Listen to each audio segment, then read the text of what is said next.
नमस्कार। Online classes में आपका स्वागत है। अपना 10th हिंदी मीडियम का जो सेकंड चैप्टर चल रहा था मानव तंत्र, उसमें अपन ने पाचन तंत्र को मैं सभी अंग और सभी ग्रंथियों को पढ़ लिया था।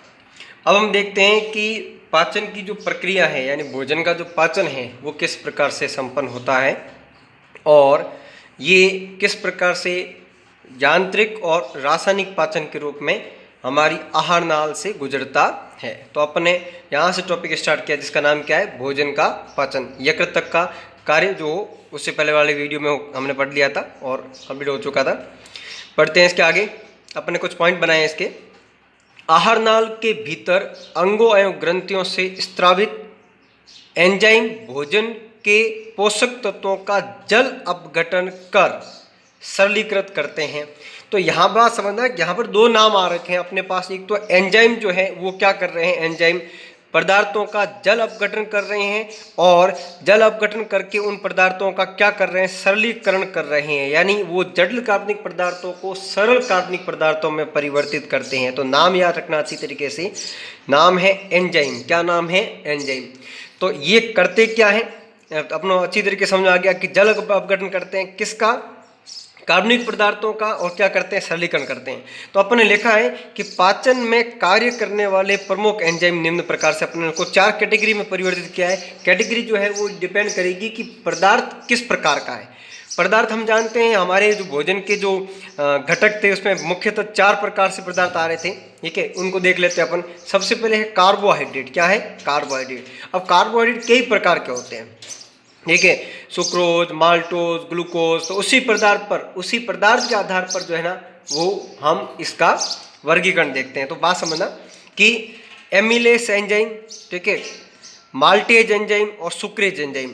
अब यहाँ पर नाम आता है कि ये सब है क्या, तो ये तो सब एंजाइमों के नाम है, लेकिन माल्टोज, सुक्रोज, ग्लाइकोजन, ये सब क्या होंगे, ये सब कार्बोहाइड्रेट होंगे। यानी अब आपने लिखा है कार्बोहाइड्रेट पाचक एंजाइम कौन कौन से, एमिलेस, माल्टेज और सुक्रेज, ये 3 नाम दिए। ठीक है, 3 नाम कौन से, कार्बोहाइड्रेट पाचक एंजाइम में हो गए। अब पहुंचते हैं प्रोटीन पाचक एंजाइमों के नाम कौन कौन से। अब ये सिर्फ अपने नाम लिखे, सभी इसमें एंजाइम नहीं आए हैं। ट्रिप्सिन, काइमोट्रिप्सिन, पेप्सिन, ये कुछ प्रोटीन पाचक एंजाइम हैं। वसा पाचक एंजाइम लाइपेज, न्यूक्लियेजेज। अब न्यूक्लियेजेज होता क्या, बात आती है डीएनए और आरएनए। डीएनए क्या होता है, डीऑक्सी राइबोज न्यूक्लिक एसिड, और आरएनए क्या होता है, राइबोज न्यूक्लिक एसिड। तो इनको हम क्या कहेंगे, न्यूक्लियेजेज एंजाइम जो है वो इसका पाचन करेगा। तो नाम क्या दिया अपन ने, न्यूक्लियेजेज किसका पाचन करेगा, न्यूक्लियोटाइडेज और न्यूक्लियेजेज। ठीक है, यानी न्यूक्लिक एसिड से संबंधित जो होगा उसका पाचन कौन करेगा, न्यूक्लियेजेज करेगा। तो ये तो अपन ने ले लिए कि भोजन के पाचन में प्रमुख कौन कौन से एंजाइम किन किन पदार्थों पर निर्भर करते हैं। आगे ले लेते हैं अपन कि पाचन की प्रक्रिया कहाँ से प्रारंभ होती है और किस प्रकार से वो पूर्ण होती है। तो अपने इसको टॉपिक वाइज ले लिया है, ये अपन टॉपिक देख लेते हैं। सबसे पहले क्या लिया है, मुख। मुख में क्या है, भोजन को चबाने व लार के साथ मिलाने का कार्य मुख गुहा में संपादित किया जाता है। यानी भोजन को चबाने का कार्य जो है वो दांत करते हैं। साथ ही साथ लार क्या करती है, लार उसको हल्का सा गीला करने के साथ साथ उसका जो चिपचिपापन है, ठीक है, यानी अपने लिखा है लार का श्लेष्मा, लार का क्या होता है, श्लेष्मा, ठीक है, भोजन के कणों को चिपका कर उन्हें चिपकाने में मदद करता है। यानी उसको क्या करता है, चिकना बनाता है। चिकना बनाने के साथ साथ वो क्या हो जाता है, आपस में चिपक जाते हैं। बाद में अब यानी भोजन अब क्या कहलाएगा, बोलस। बोलस को कहते क्या है, निवाला। यानी बोलस के रूप में ये क्रमकुंचक गति द्वारा ग्रसनी से ग्रसिका यानी जिसे अपन ने क्या नाम दी थी, ग्रास नली नाम दी थी। अपन इसमें देख सकते हैं कि भोजन यहाँ तो निवाले के रूप में परिवर्तित होगा, ठीक है, फिर वो ग्रसनी से ग्रसिका यानी ग्रसनी से ग्रास नली, ठीक है, द्वारा किस में पहुंच जाता है, ये पहुंच जाता है आमाशय में पहुंच जाता है। लेकिन ये ध्यान रखना कि ग्रास नली की जो भित्ति है, ये गति करती है। इस गति को अपन कहते हैं क्रमाकुंचक गति। क्या कहते हैं, क्रमाकुंचक गति। तो ये नाम लिखा अपन ने, क्रमाकुंचन गति कहते हैं। तो ये ध्यान रखना, ये गति किसमें होती है, ग्रसिका यानी ग्रास नली के अंदर होती है, ताकि भोजन को कहाँ पहुंचाया जा सके, निवाले को कहाँ पहुंचाया जा सके, आमाशय में पहुंचता है, आमाशय में पहुंचाया जा सके। आगे बढ़ते हैं अपन इसके आगे। अगला लिखा है आमाशय में भोजन के प्रवेश को जठर ग्रसी का अवरोधनी द्वारा नियंत्रित किया जाता है। हमने आमाशय की संरचना में देखा था कि आमाशय में ऊपर की तरफ जो ना ऊपर नाम क्या था, ग्रास नलिका अवरोधनी। तो ग्रास नलिका अवरोधनी को अपन क्या कह सकते हैं, जठर नलिका अवरोधनी कहते हैं। यानी अब ये जो भोजन है वो आमाशय में प्रवेश करने से पहले इस अवरोधनी द्वारा कुछ समय के लिए यहाँ रोका जाता है। बहुत आंशिक समय होता है, बहुत कम समय होता है जिसको, ताकि सीधा ये आमाशय में ना जा पाए। आगे बढ़ते हैं। अब अपन ने लिखा है कि आमाशय के अंदर जो जठर रस होता है, यानी आमाशय का अंदर जो स्रावित होने वाले पदार्थ है, यानी उसके अंदर जो आने वाले पदार्थ है उसको क्या कहते हैं, जठर रस कहते हैं। हमने इसको क्या किया है, 3 पार्ट में डिवाइड कर दिया है, एक टेबल बना ली ताकि आपको आसानी से याद हो सके। तो जठर रस किस किस का मिश्रण है, एक तो हाइड्रोक्लोरिक अम्ल का मिश्रण है, दूसरा म्यूकस जिसे श्लेष्मा कहते हैं, साथ में pro enzyme pepsinogen, pro enzyme pepsinogen का मिश्रण है। तो ये ध्यान रखना, अगर ये पूछ लिया जाए कि जठर रस किसे कहते हैं, तो जठर रस हाइड्रोक्लोरिक अम्ल, म्यूकस और प्रो एंजाइम पेप्सिनोजन के मिश्रण को क्या कहते हैं, जठर रस कहते हैं। जठर रस कहाँ स्रावित होता है, आमाशय की भित्ति द्वारा स्रावित होता है। अब देख लेते हैं कि इनके कौन कौन से कार्य हैं और ये किस प्रकार से भोजन का पाचन का संपादन करते हैं। तो पहला आया कि हाइड्रोक्लोरिक अम्ल आमाशय की कौन सी कोशिका, ऑक्जेंटिक कोशिकाओं द्वारा स्रावित होता है। कौन सी कोशिकाओं द्वारा, ऑक्जेंटिक कोशिकाओं द्वारा स्रावित होता है। और श्लेष्मा ग्रीवा कोशिकाओं द्वारा स्रावित होता है। तो ये कोशिकाओं के नाम हो गए, यानी आमाशय की जो भित्ति है, आमाशय की जो भित्ति, अगर हम इसमें देखें कि अगर ये आमाशय की भित्ति, तो इनकी जो कोशिकाएं हैं, इनकी जो कोशिका, अगर ये मोटा ही देख लें, इनकी कोशिकाएं क्या करेगी, इसमें HCl स्रावित करेगी। तो ये कोशिकाएं क्या कहलाएगी, जो HCl स्रावित करेगी उसका नाम क्या होगा, ऑक्जेंटिक। उसी प्रकार यहाँ अलग अलग प्रकार की और कोशिकाएं होंगी जो श्लेष्मा का स्त्रवण करेगी इसके अंदर, उसका नाम क्या होगा, श्लेष्मा ग्रीवा कोशिका। तो ये 2 नाम याद रखना कि श्लेष्मा ग्रीवा कोशिका श्लेष्मा का स्त्रवण, और ऑक्जेंटिक कोशिकाएं हाइड्रोक्लोरिक का स्त्रवण करती किसके अंदर, आमाशय के अंदर। अब पहुंचते हैं कि श्लेष्मा का और HCl का कार्य क्या होता है। तो HCl के कार्य लिखे अपने, भोजन का माध्यम कैसा कर देता है, अम्लीय बनाता है। भोजन के साथ आए सूक्ष्म जीवों यानी हानिकारक सूक्ष्म जीवों को क्या कर देता है, नष्ट कर देता है। भोजन को रासायनिक रूप से तरल में परिवर्तित करता है। साथ ही साथ अब ये जो प्रो एंजाइम पेप्सिनोजन, उसको अपने यहाँ लिखा है निष्क्रिय पेप्सिनोजन। जब भी वर्ड नोजन आ जाए, क्या आ जाए, नोजन, तो इसका मतलब क्या हुआ, वो निष्क्रिय है। ठीक है, तो पेप्सिनोजन को किसमें परिवर्तित किया, पेप्सिन, यानी अभी क्या हो चुका है, सक्रिय हो चुका है। तो निष्क्रिय पेप्सिनोजन को सक्रिय पेप्सिन में परिवर्तित करने का काम भी किसका होता है, अम्लीय माध्यम यानी हाइड्रोक्लोरिक एसिड का होता है। आगे लिखा अपन ने कि HCl से आमाशय की आंतरिक भित्ति की रक्षा करता है, यानी इसका प्रमुख कार्य होता है कि आमाशय की जो भित्ति है, आमाशय की भित्ति को डायरेक्ट HCl के कांटेक्ट में आने से रोकी, क्योंकि एसिड बहुत अधिक संसारित होते हैं। ये क्या कर सकते हैं, ये उन कोशिकाओं को जला सकते हैं जो उसके सीधी संपर्क में आती है। तो इसका क्या होता है कि आंतरिक भित्ति में एक परत का निर्माण कर देता है। परत के निर्माण के कारण जो आमाशय की आंतरिक भित्ति की जो कोशिकाएं हैं वो सीधा HCl यानी हाइड्रोक्लोरिक एसिड के संपर्क में नहीं आ पाती है। यानी इसका सबसे बड़ा काम क्या है, HCl से आमाशय की आंतरिक भित्ति की रक्षा करता है। अब आ जाते हैं, निष्क्रिय पेप्सिनोजन को HCl में क्या कर दिया था, पेप्सिन कन्वर्ट कर दिया था, ठीक है, जो सक्रिय था। अब पेप्सिन क्या करेगा, पेप्सिन प्रोटीन का अपघटन का कार्य करता है। अब अपने यहाँ नोट लगाया अपने कि बच्चों में पेप्सिन के स्थान पर रेनिन एंजाइम पाया जाता है, जो दुग्ध प्रोटीन नहीं लिखेंगे, दुग्ध शर्करा, यहाँ लिखना पड़ेगा अपन को, दुग्ध शर्करा केसिन का पाचन करता है। ध्यान रखना, यहाँ पर पेप्सिन की जगह इन बच्चों में क्या पाया गया, रेनिन। ठीक है, पेप्सिन किसका पाचन कर रहा है, प्रोटीन का, लेकिन दूध के अंदर जो शर्करा है केसिन, उसका पाचन कौन करता है, रेनिन। इसको हालांकि अपने आगे टेबल में लिया है। ओके, अब इन सभी के पाचन के द्वारा यानी हाइड्रोक्लोरिक अम्ल, म्यूकस और प्रो एंजाइम पेप्सिनोजन के द्वारा जो कुछ हमारा पास अब इस आमाशय के अंदर तरल बना, इस तरल को नियंत्रित किया जाता है यानी मिश्रित किया जाता है। नियंत्रित किसके द्वारा किया जाता है, तो बात करते हैं अपन, देखना कि जठर निर्गमी अवरोधनी, ठीक है, क्या करती है ये, अब इस जो तरल है, इस तरल को आगे जाने से थोड़े समय की रोकेगी, सिर्फ एक चम्मच जितना लिक्विड ही आगे जा पाता है। तो जठर निर्गमनीय अवरोधनी का भी नाम याद रखना। ये क्या, तो अपन लिखा है पेशीय संकोचन द्वारा जठर रस में मिश्रित होकर के क्या बनता है, काइम, यानी अब उस मिश्रण को कहते हैं क्या है, काइम कहते हैं, जिसको अपने डार्क लाइन में अपने लिखा है। अब ये काइम अब छोटी आंत में जाएगा, हालांकि अभी तक यहाँ आंशिक पाचन हुआ है, ये पूर्ण पाचन नहीं हुआ। अपन ऐसा करते हैं, इसको एक टेबल से देख लेते हैं किस किस अंग में कौन कौन सा पदार्थ पाचित होता है, ये अपन इसमें टेबल में देख लेते हैं। तो अपने जो टेबल बनाई है उस टेबल के अकॉर्डिंग कार्यस्थल, पाचन, रस को स्रावित करने वाला अंग या ग्रंथि, स्रावित एंजाइम, अब कार्य क्या है, यानी जटिल से उसको सरल में किस प्रकार परिवर्तित किया जाता है, उसको अपन टेबल में देख लेते हैं। तो ध्यान देना, सबसे पहले मुखगुहा, मुखगुहा में क्या आती है, लार ग्रंथि। अब लार ग्रंथि जो खुलती है उस लार में दो प्रकार के एंजाइम, या दो प्रकार से एक प्रकार का एंजाइम, नाम उसके दो होते हैं, टाइलिन या एमिलेस, टाइलिन या एमिलेस। ठीक है, क्या करता है, ये पॉलीसैकेराइड जैसे स्टार्च और ग्लाइकोजन को छोटी पॉलीपेप्टाइड यानी पॉलीसैकेराइड और माल्टोज में परिवर्तित करता है। तुम ये समझ लो कि अगर एक पॉलीसैकेराइड श्रृंखला 1 2 3 4 5 6 7 8 या 9, ठीक है, ये 9 आपस में जुड़ी हुई है, तब उसको अपना नाम क्या देंगे, पॉलीसैकेराइड, यानी आपस में जुड़ी हुई श्रृंखला है ना, वो पॉलीसैकेराइड। अब छोटी का मतलब क्या हुआ कि इसके यहाँ से टुकड़े हो गए तो ये 2 हो गई, ठीक है, यहाँ से टुकड़े हो गए तो ये 3 और 3 हो गई।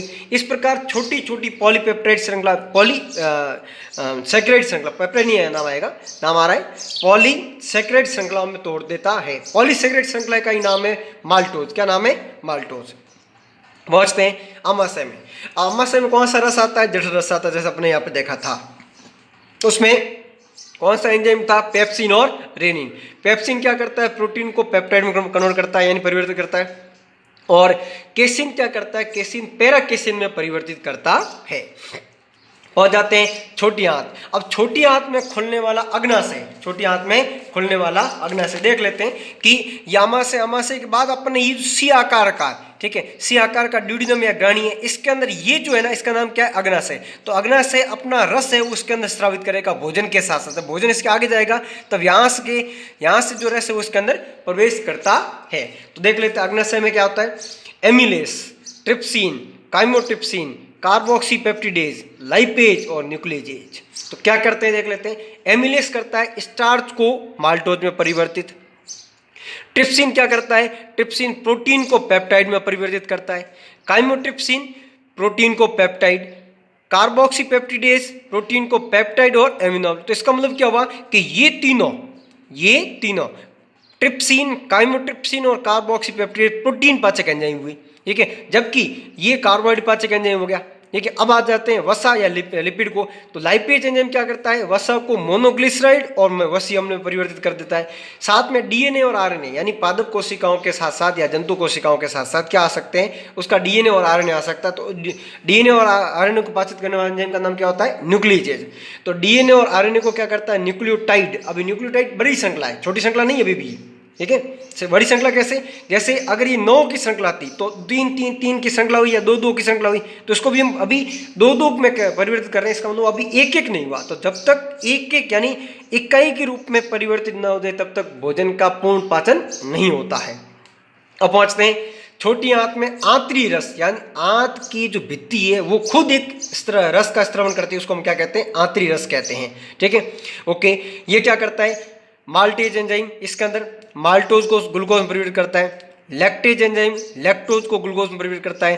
सुक्रेज एंजाइम सुक्रोज को ग्लूकोज में परिवर्तित करता है। तो ये 3 और क्या हो गए, कार्बोहाइड्रेट हो गए। यानी यहाँ जो 3 में टूटी थी वो अब 1 में टूट गई, यानी अब यहाँ पर इसका इकाई के रूप में। तो कार्बोहाइड्रेट की इकाई क्या होती है, ग्लूकोज, ये ध्यान रखना, ठीक है, में परिवर्तित करता है। लाइपेज क्या करता है, वसा को वसीय अम्ल और ग्लिसरॉल। अभी देखना, पहले वसा नाम क्या आया था, पहले वसा का नाम आया था मोनोग्लिसराइड, ठीक है, और कुछ वसीय अम्ल, ठीक है। लेकिन अभी मोनोग्लिसराइड को किसमें परिवर्तित कर दिया है, वसीय अम्ल और ग्लिसरॉल। यानी अब वसा का पूर्ण पाचन हो चुका है।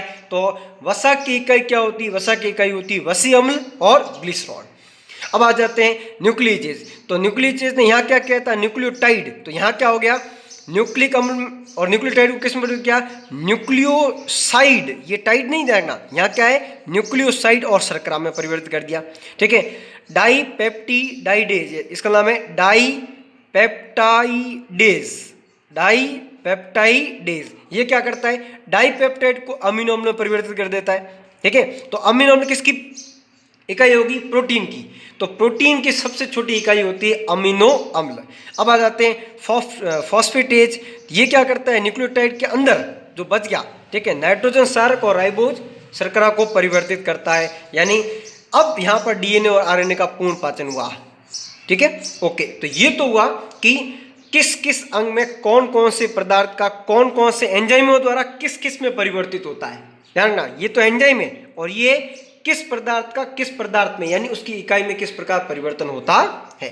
अब पहुंच जाते हैं, जैसा अपन ने देखा था कि यकृत क्या करता है? पित्ताशय द्वारा पित्त का स्त्रवण करता है ग्रहणी यानी ड्यूडेनम के अंदर। तो पित्त क्या करता है? छोटी आंत यकृत पित्त लवण करता है वसा की बड़ी बड़ी गोलिकाओं को छोटी छोटी गोलिकाओं में परिवर्तित करना। इस प्रक्रिया को कहते हैं पाइसियन, ये अपन आगे देख लेंगे।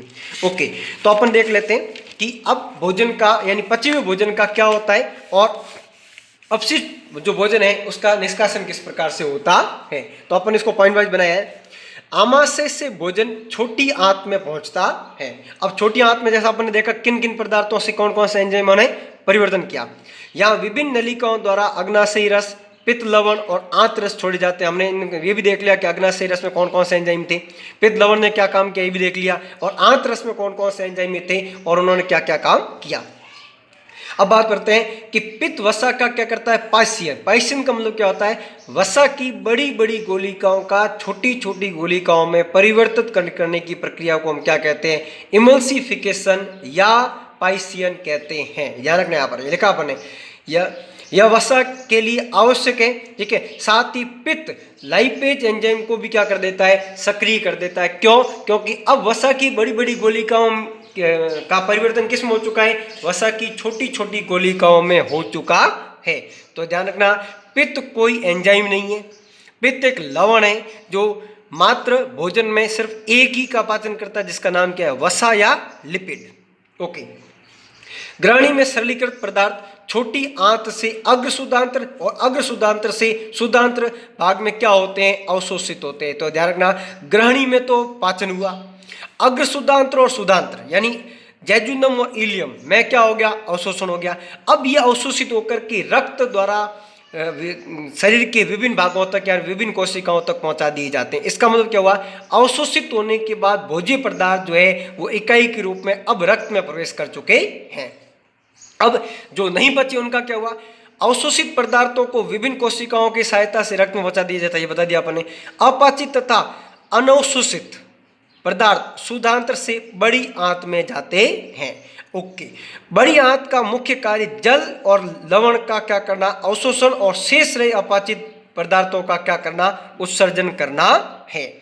अब क्या होता है कि जल और कुछ लवण ऐसे होते हैं जो छोटी आंत में अवशोषित नहीं हो पाते, उनका अवशोषण बड़ी आंत करती है। साथ ही साथ अब भोजन को यहाँ भोज्य जो पदार्थ है, अब इनको हम भोज्य पदार्थ नहीं कहेंगे बल्कि अपशिष्ट कहेंगे, क्योंकि इसमें जितने भी आवश्यक पदार्थ थे वो सब क्या हो चुके हैं? अवशोषित हो चुके हैं, उनका पाचन हो चुका था। अब अपाचित भाग को ठोस होकर अस्थायी रूप से मलाशय या रेक्टम में पहुंचा दिया जाता है या रेक्टम में रहता है। अब एक तंत्रिकी प्रतिवर्त के कारण मल द्वार से मल का बहिक्षेपण हो जाता है और अपशिष्ट पदार्थों को शरीर से बाहर निकाल दिया जाता है। तो ये तो हो गया अपना मानव पाचन तंत्र की संरचना, और मानव पाचन तंत्र में पाचन भोजन का पाचन किस प्रकार से होता है और कौन कौन से अंग और कौन कौन सी ग्रंथियां किन किन एंजाइमों द्वारा भोजन का पाचन करती है और वो किस प्रकार से उसका अवशोषण करती है। Okay, thank you.